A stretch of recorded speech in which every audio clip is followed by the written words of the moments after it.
Praise the lord. యేసుక్రీస్తు నామములో మీ అందరికీ నా వందనాలు తెలియజేస్తా ఉన్నా.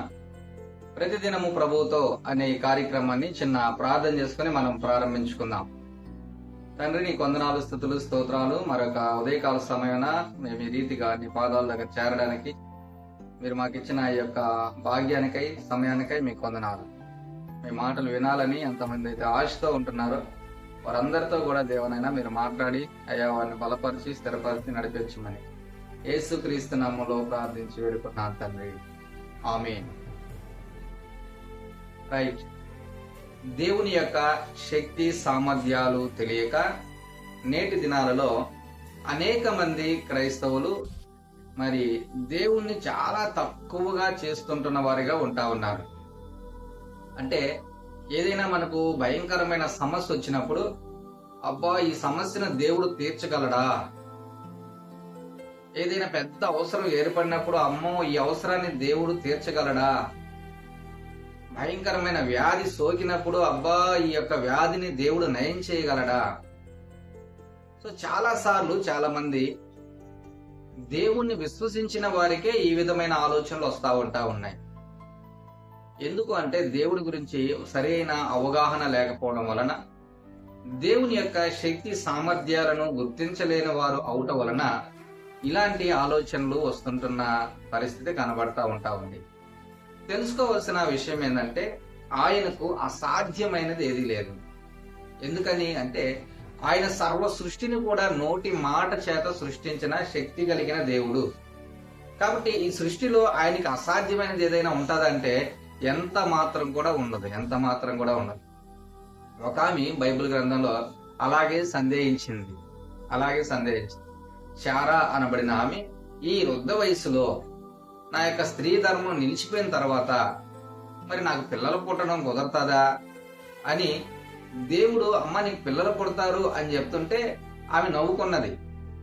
ఆమె నమ్మక నవ్వుకున్న జరుగుతా ఉంటాయా అసలు ఇలాంటివి, నేను చెప్తున్నాడు కానీ ఇలాంటివి జరుగుతాయా అన్నట్టుగా నవ్వుతా ఉంటే దేవుడు అన్న మాట ఏందో తెలుసా? ఒకసారి మాట మనం చదువుకుందాం. ఆదికాండము 18వ అధ్యాయము 14వ వచనాన్ని మనం చదివితే, యెహోవాకు అసాధ్యమైనది ఏదైనా ఉన్నదా? మీదటికి ఈ కాలమున నిర్ణయ కాలమందు నీ యొద్దకు తిరిగి వచ్చేదను, అప్పుడు శారాకు కుమారుడు కలుగనెను. సో యెహోవాకు అసాధ్యమైనది ఏదైనా ఉన్నదా? ఏది లేదండి. ఆయన సర్వశక్తిమంతుడు, సార్వభౌమ అధికారం కలిగిన దేవుడు, నోటి మాట చేత ఏదైనా కూడా చేయగలిగే దేవుడు, శాసించగలిగే దేవుడు. కాబట్టి దేవునికి అసాధ్యమైనది ఏదైనా ఈ భూమి మీద ఉందంటే అసలు ఏది కూడా లేదు. ఆయనకు సమస్తము సాధ్యమే. ఆయన అన్నిటినీ చేయగలిగే దేవుడు, అన్నిటినీ అణచగలిగే దేవుడు, అన్నిటిని తుంచగలిగే దేవుడు, ఆయన పెంచాలనుకున్న వాటిని పెంచగలిగే దేవుడు. కాబట్టి దేవునికైతే అసాధ్యమైనది ఏది కూడా లేదు. అనేక పితరుల కాలంలో మరి పాత నిబంధన గ్రంథంలో చూస్తే ఇజ్రాయెల్ ప్రజలు ఐగుప్తు దేశంలో బానిసత్వంలో ఉంటున్నప్పుడు వారిని విడిపించడానికి దేవుడు ఎన్ని గొప్ప కార్యాలు, ఎన్ని ఆశ్చర్యమైన కార్యాలను జరిగించాడో. వారిని విడిపించి తీసుకొని వస్తుంటున్న సమయంలో ఎర్ర సముద్రం ఎదురుగా ఉన్నప్పుడు, ఫరో సైన్యం వెంటబడతా ఉంటున్నప్పుడు దేవుడు అద్భుత రీతిగా, అసలు ఎవ్వరు కూడా కని విని ఎరుగని రీతిలో దేవుడు ఎర్ర సముద్రాన్ని 2 పాయలుగా చీల్చాడు. ఆ పక్క ఈ పక్క నీరు గోడలాగా నిలబడ్డది. ఆరిన నేల మీద ఇజ్రాయేలు ప్రజలు నడిచి వెళ్ళగలిగారు, దాటగలిగారు ఆ సముద్రాన్ని. ఎంత ఆశ్చర్యం, ఎంత అద్భుతం. అలాంటి కార్యాలు అనేకమైనటివి ఇజ్రాయేలు ప్రజల పక్షాన్ని చేసిన దేవుడిగా ఉంటాడు. వారి బట్టలు మార్చిపోలేదు, వారి చెప్పులు అరిగిపోలేదు. పగలేమో మేఘస్తంభం లాగా, రాత్రి ఏమో అగ్నిస్తంభం లాగా వారికి తోడుగా ఉంటున్న దేవుడు. వారికి ఆహారం కురిపించిన దేవుడు, మన్నాను కురిపించిన దేవుడు, బండ నుండి నీళ్ళనిచ్చిన దేవుడు. చూడండి ఎన్ని గొప్ప కార్యాలు, ఎన్ని ఆశ్చర్యమైన కార్యాలు. ఆయనకు అసాధ్యమైనది ఏది లేదు. ఆయన ప్రజల పక్షాన ఎలాంటి కార్యమైన చేయడానికి ఆయన సిద్ధంగా ఉంటున్న దేవుడు. ఈ మాటలు వింటున్న ప్రియమైన సహోదరుడా, సహోదరి, ఒకవేళ అమ్మో ఇది దేవునికి సాధ్యం కాదేమో అనుకుంటున్నావేమో, నీకుంటున్న సమస్యను తీర్చడం. నువ్వు ఉంటున్న ఇబ్బందికరమైన పరిస్థితి నుంచి నిన్ను తీసి పక్కన పెట్టడం, లేకపోతే నిన్ను తప్పించడం ఆయనకి వల్లగాదేమనుకుంటున్నావేమో. లేదండి, ఆయనకు సమస్తము సాధ్యమే. ఆ రోజు, ఆ దినాలలో మన పితరుల పట్ల దేవుడు ఎలాంటి ఆశ్చర్యమైన కార్యాలైతే జరిగించగలిగాడో, ఇప్పుడు కూడా అదే విధమైన ఆశ్చర్యమైన కార్యాలు, అద్భుతమైన కార్యాలు మన పక్షాన జరిగించడానికి ఆయన సామర్థ్యత కలిగిన దేవుడు. ఆయన సామర్థ్యత కలిగిన దేవుడు. నీటిని ద్రాక్షరసంగా మార్చగలిగిన దేవుడు. 5 రొట్టెలు 2 చిన్న చేపలను 1000 మందికి పంచగలిగిన దేవుడు. కుష్ఠరోగుల్ని, గుడ్డివారిని, పక్షివాయు కలిగిన వారిని, మూగవారిని అనేక మందిని స్వస్థపరచగలిగిన దేవుడు. చనిపోయిన లాజర్ లాంటి వ్యక్తిని సమాధిలో నుంచి బయటికి సజీవుడిగా తీసుకొచ్చిన దేవుడు. ఆయనకు అసాధ్యమే లేదు. ఆయనకు సమస్తము సాధ్యమే. ఆయనకు సమస్తము సాధ్యం. కాబట్టి నీ సమస్య ఎలాంటిదైనా సరే, నీ కష్టం ఎలాంటిదైనా సరే, నీకుంటున్న ఇబ్బంది ఎలాంటిదైనా సరే, వాటిలో నుంచి ఆయన నిన్ను తప్పించడానికి ఎంతటి ఆశ్చర్యమైన కార్యాన్నైనా, ఎంత గొప్ప అద్భుతమైన కార్యాన్నైనా చేయడానికి ఆయన ఇష్టంగా ఉంటున్నాడు, సిద్ధంగా ఉంటున్నాడు. ఆయన సామర్థ్యత కలిగిన దేవుడుగా ఉంటావు.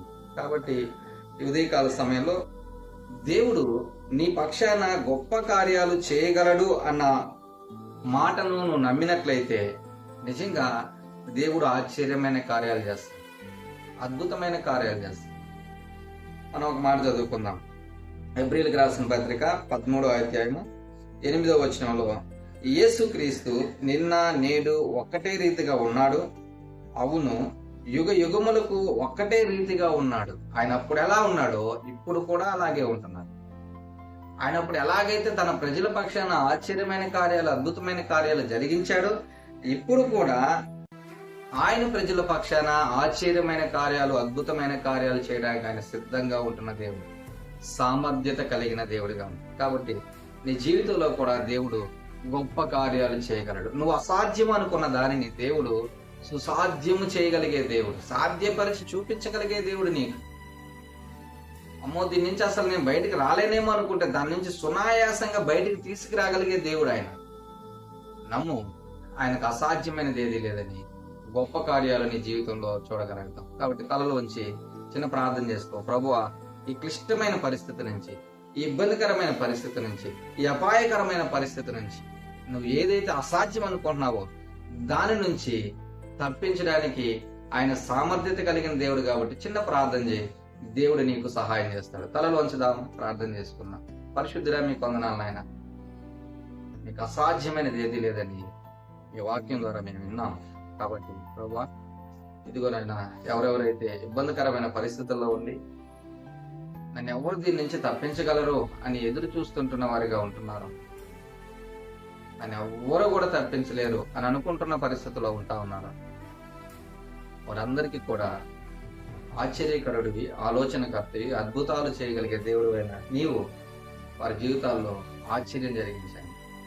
వారు అసాధ్యం అనుకున్న దాన్ని సుసాధ్యము చేసి వారిని విడిపించి నడిపించమని మీ దయగలిగిన హస్తాలకు అప్పచెప్పుకోండి. యేసుక్రీస్తు నామములో ప్రార్థించి పెట్టుకున్నాను తండ్రి, ఆమేన్. God bless you.